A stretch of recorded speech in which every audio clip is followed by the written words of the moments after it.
Hello and welcome back to the channel. I'm Alero, and this is a channel where we talk about or where we share a story on alopecia, hair loss, self-care, motherhood, lifestyle.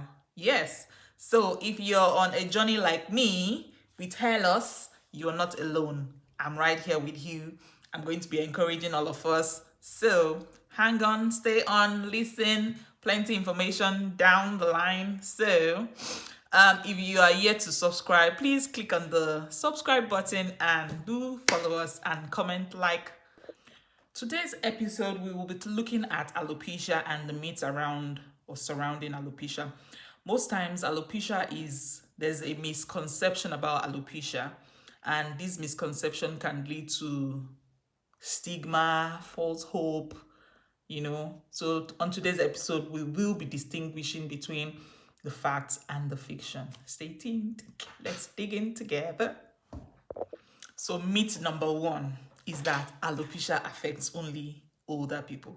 I'm not old though, but it affected me in my mid-20s, and it happens to anybody at any age. Any age.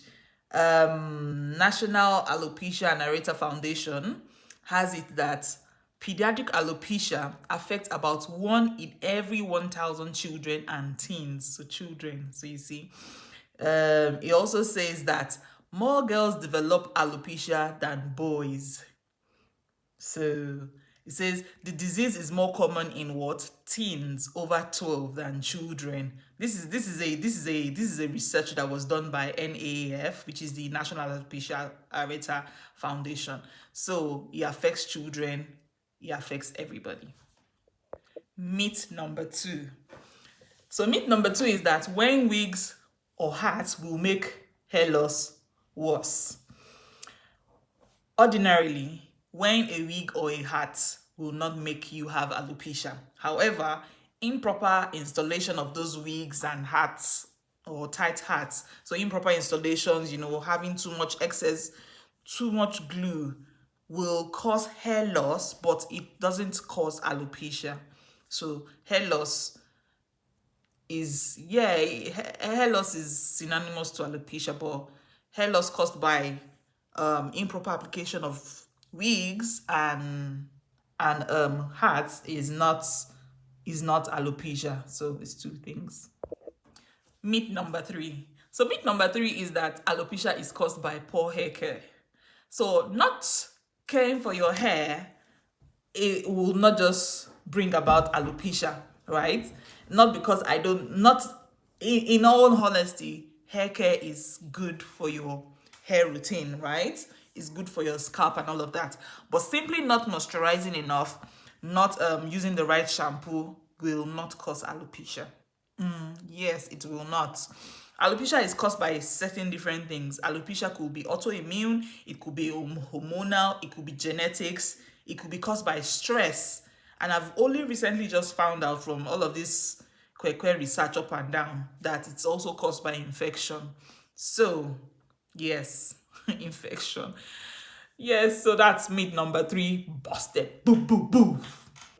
Myth number four. So myth number four is if you shave your hair will grow back thicker. It will not grow back thicker, especially if it's caused by what?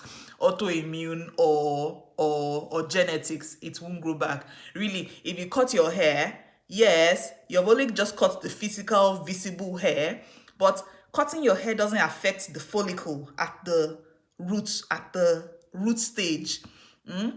It doesn't affect the follicle at the root stage. So it's totally different, right?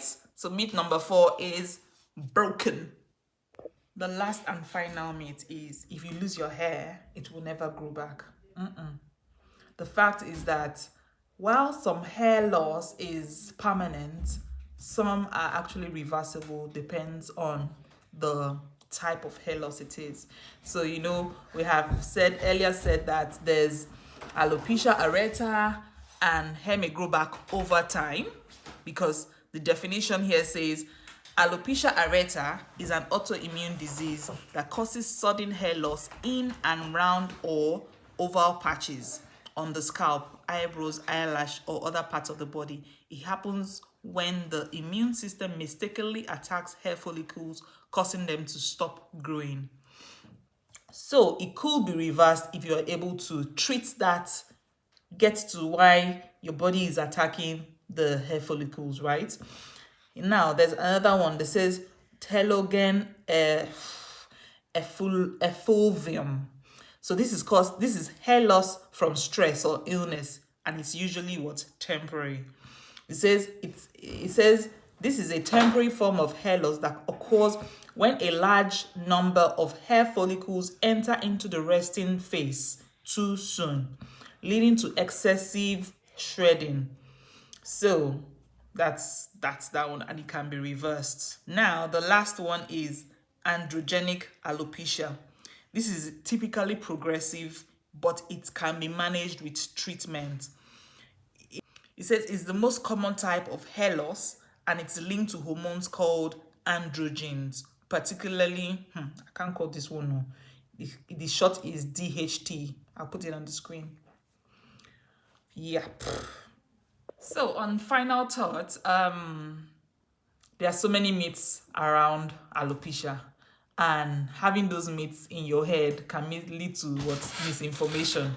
So basic things you need to do is what, educate yourself. 2, get professional advice. 3 is find what works for you. Have you heard on other myths around alopecia?